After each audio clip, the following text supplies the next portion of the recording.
El juez de conocimiento profiere sentencia declarando culpable al imputado y lo condena a una pena que deberá cumplir en un centro carcelario. La medida se toma con base en elementos probatorios aportados por la Fiscalía, que en teoría debió ejecutar su labor bajo los principios de legalidad y exigencia, realizando una plena identificación e individualización del procesado. Sin embargo, luego de interponer los recursos correspondientes, el condenado es absuelto. Con esa decisión a su favor, alega ser víctima de un error judicial del Estado, que lo privó injustamente de su libertad porque el hecho que se le imputó no existió, no lo cometió o su conducta no constituyó un hecho punible, según el caso.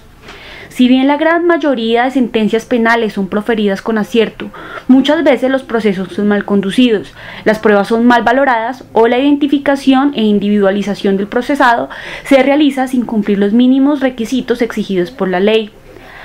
Aunque las autoridades deben garantizar el derecho a la libertad como presupuesto indispensable para el ejercicio de los demás derechos y garantías de los que es titular un individuo, los casos de personas condenadas injustamente por errores judiciales son frecuentes. ¿Deben soportar los ciudadanos esta carga?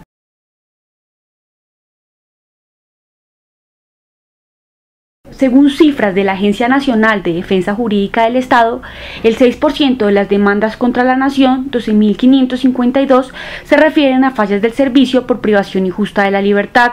La Fiscalía es la entidad más demandada en estos casos, con el 70%. Le siguen el Consejo Superior de la Judicatura, con el 41%, la Policía Nacional, con el 10%, y el Ministerio de Defensa Nacional, con el 5%. Porque normalmente el demandante va contra la Fiscalía, contra la rama judicial, incluso contra el Ministerio de Defensa, la Policía Nacional, que son los que tienen este problema de la medida preventiva, de la privación injusta de la libertad.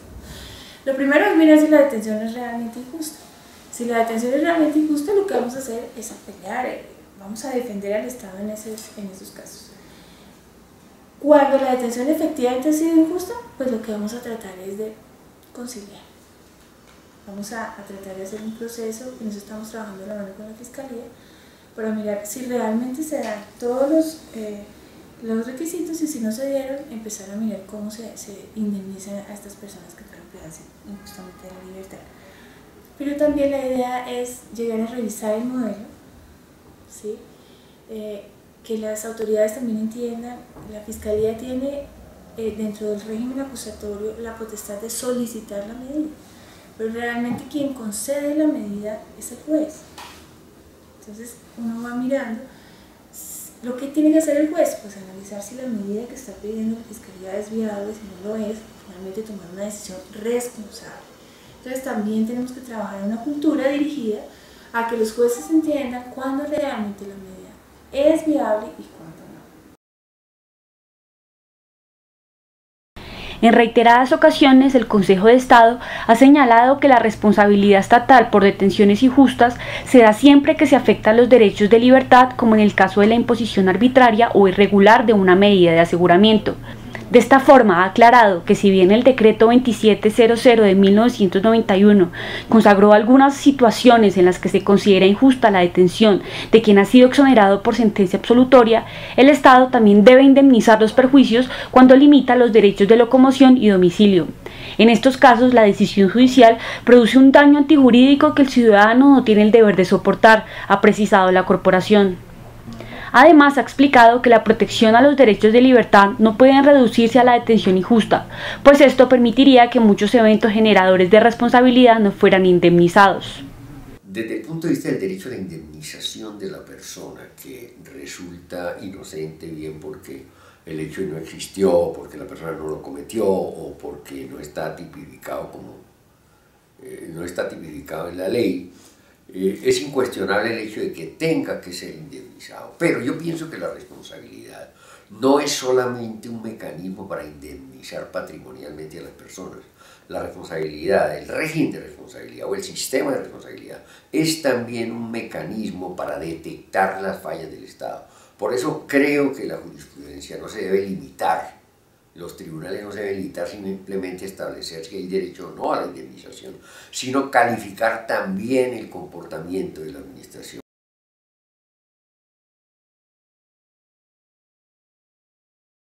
Para defender los derechos de las personas que han sido injustamente privadas de su libertad, la Facultad de Derecho de la Universidad Manuela Beltrán emprendió desde hace 5 años el Proyecto Inocencia.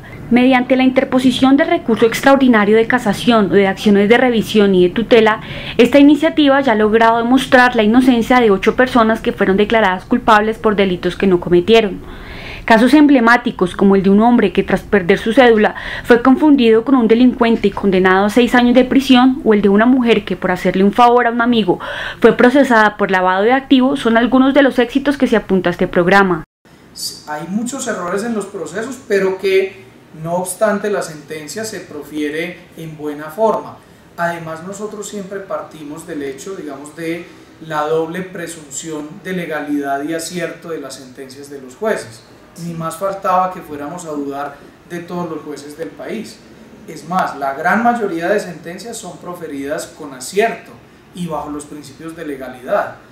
Pero desafortunadamente hay muchas también que el proceso investigativo fue mal conducido y que en el juicio de pronto no se valoró eso, no se valoraron ciertas pruebas, o también es cierto que después aparecen hechos nuevos que no se conocían al momento del juicio, se valoran y se somete a una nueva revisión por los mecanismos legales que existen para ello: acción de revisión, acción de tutela. Sí. Hemos tenido ya varios casos exitosos, ya llevamos 8 personas que hemos logrado demostrar la inocencia debido a errores judiciales.